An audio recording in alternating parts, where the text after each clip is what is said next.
Is it a good time to sell your house, or should you wait until next year? I want to share a specific strategy with you that will allow you to get the highest price when you sell, but also lock in a lower mortgage payment when you buy.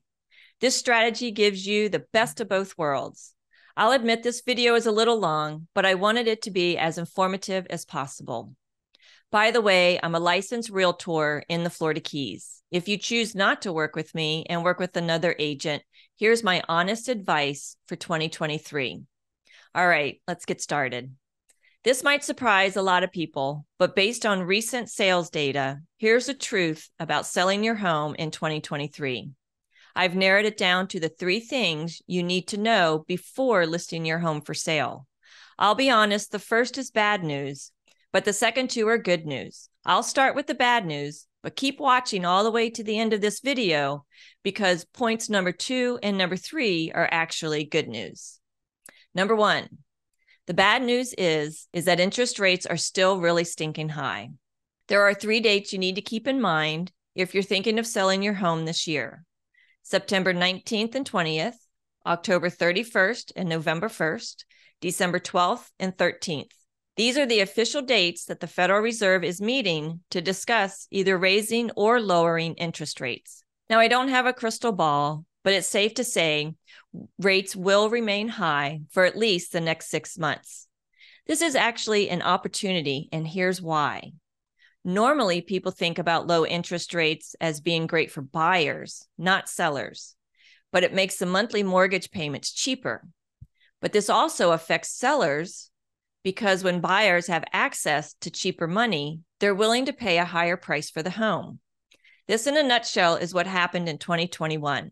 Obviously, this is a great thing for sellers too. The problem with the higher rates right now is that when rates were so low during 2021, many people refied at record low mortgage rates. In fact, almost 85% of homeowners have a mortgage rate that's far below the current rates. They're not super excited about moving if they have to give up a 3% mortgage rate for a 7% mortgage rate. Duh.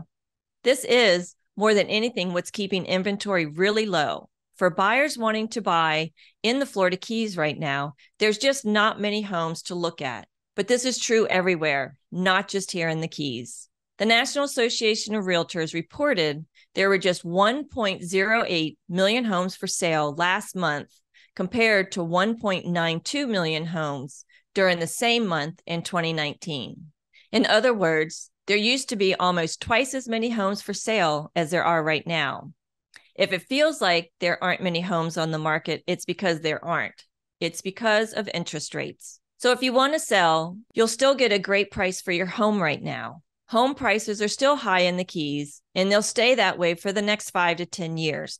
I'll explain why in a minute, which leads me to point number 2, and it's actually really good news. The second thing you need to know, which is good news, is that home prices are expected to remain stable and probably even increase over the next several years.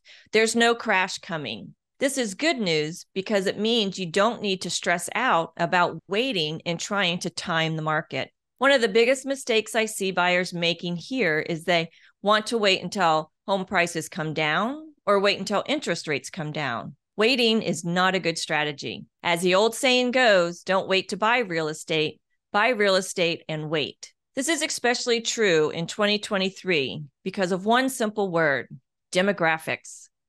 The largest generation in American history, millennials, are reaching peak home buying age this year. This ensures there will be strong, consistent demand for homes for at least the next 5 to 10 years. In other words, prices are not coming down, even when mortgage rates come down, as they're expected to in 2024. Home prices will not come down in any major way. If anything, home prices will probably increase in 2024. This is why you shouldn't wait, because you'll probably pay a higher price. When interest rates become cheaper, people will have more purchasing power, and this will bid up the prices of the homes. I fully expect to see crazy multiple offer situations again in 2024 when mortgage rates come down. Unfortunately, it will probably feel like 2021 all over again. Which brings me to my third point. The third thing you need to know is a specific prediction for 2024. Interest rates will come down, but competition will go up for homes.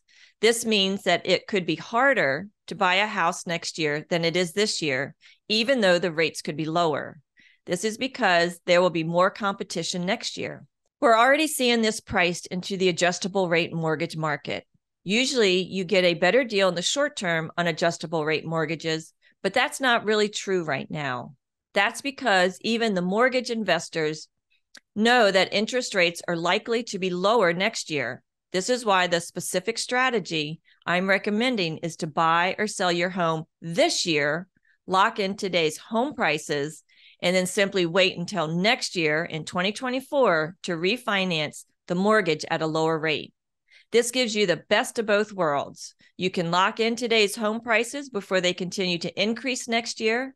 And when interest rates drop, you can refi into a lower rate. Let me know if you have any questions. My cell phone number is 305-731-4602.